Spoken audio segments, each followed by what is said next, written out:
How long? How long is it? Testimony, Volume 9, page 116.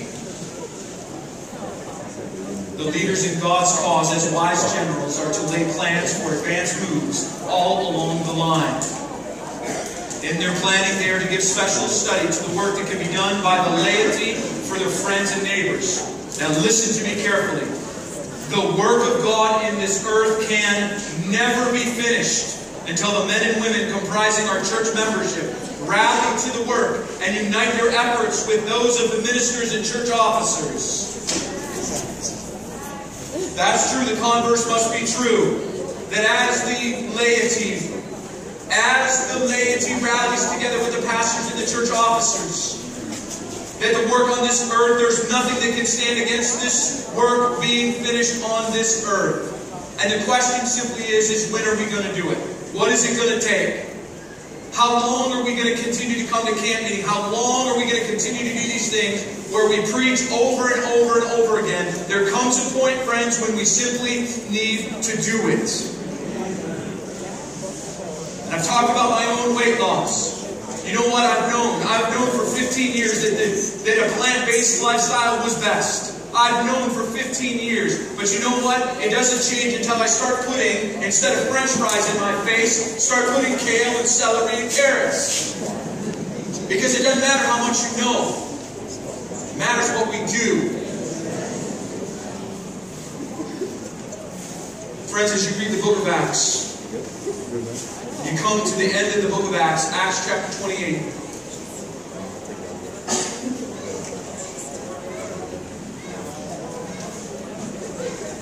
It's a fascinating thing. The last two verses say, Then Paul dwelt 2 whole years in his own rented house, received all who came to him, preaching the kingdom of God and teaching the things which concern the Lord Jesus Christ with all confidence, no one forbidding him.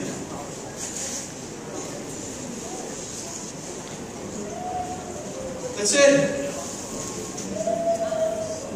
There's no ending. It just ends.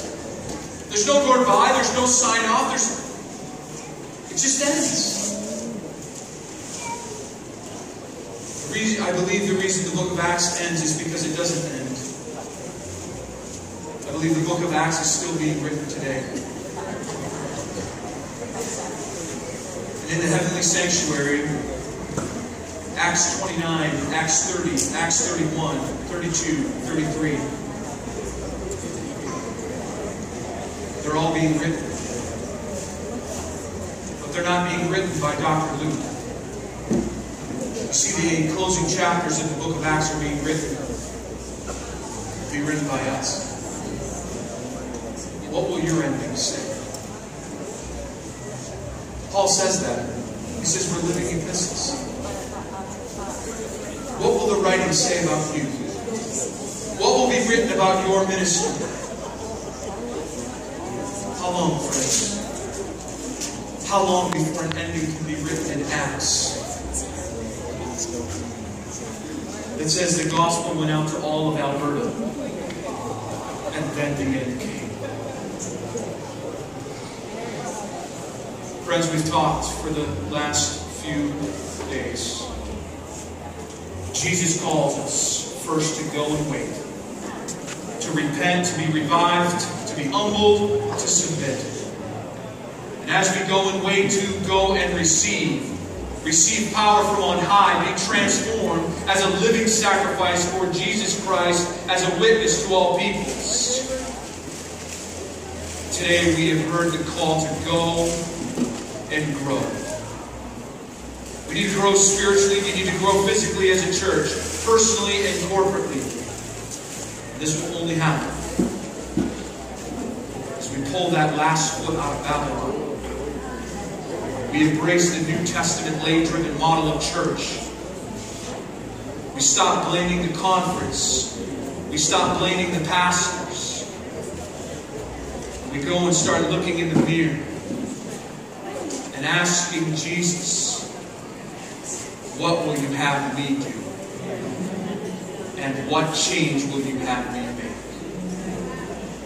If you don't like your church, then go look in the mirror and ask God how He'll use you to change it.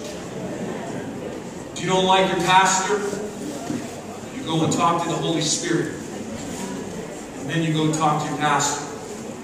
You say, Pastor, what can I do to help you in taking the gospel to Alberta? You don't like the conference and how they operate? Pray for them. And then go and visit them and say, what can I do to help accomplish the mission of taking the gospel of Jesus Christ and His message of hope and wholeness to all of Alberta? I'm coming to you saying, what can I do to be a change agent in Alberta?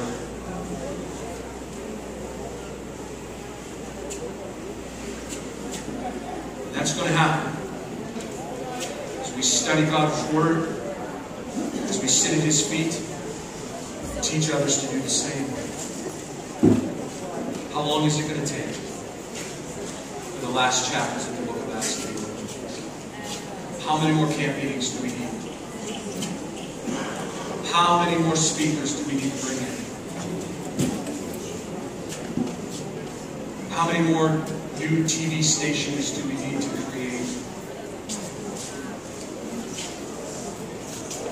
How many more sermons?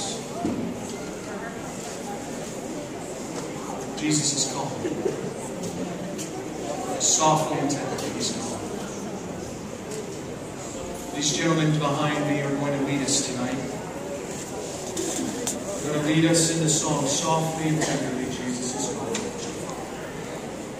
And as we all sing this song together as a congregation, we're going to sing this, just 2 stanzas of the song. If you are ready to say to Jesus, you know what, Lord? I'm ready to do whatever it takes. Just invite you to stand and let's sing this song together. Softly and tenderly, Jesus is calling, calling for you and for me. And the court of His waiting and watching for you and for me. Come home,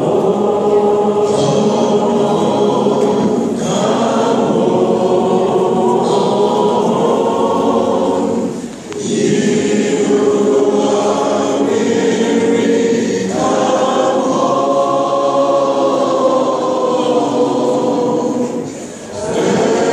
Earnestly, tenderly, Jesus is calling, calling, oh sinner, come home. Friends, I'm not going to draw this out. I'm going to make it appeal. My appeal is very simple, and it's for 3 groups of people. We're going to sing this second stanza. There are 3 groups that I want to come forward. Number 1, you've come here to camp meeting, you've been moved, you've never given your life fully to Jesus, you've not been baptized. And God is moving you and saying, it's time to make that commitment. I'm going to invite you to come forward. Second group, you've been away. You just slipped into camp meeting because you kind of come here on a yearly basis. Maybe you come here once every couple of years to fellowship with your whole family. You hear Jesus calling you to come home. I'm going to invite you to come forward. Then the last one. You sense God is calling you. It's not a general appeal. I want you to listen carefully. You sense that God is calling you to be a change agent in your church, in your conference.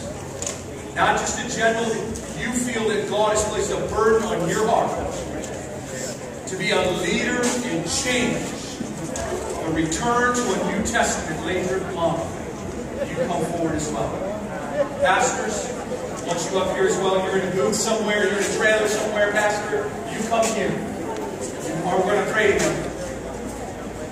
Never been baptized, never given your life to Christ, come forward. You been away and you want to recommit your life to Christ, come forward. You want to be a change agent. A change agent to see a lake-driven model return to in Alberta. You come forward as well. As the song is sung, let's come forward.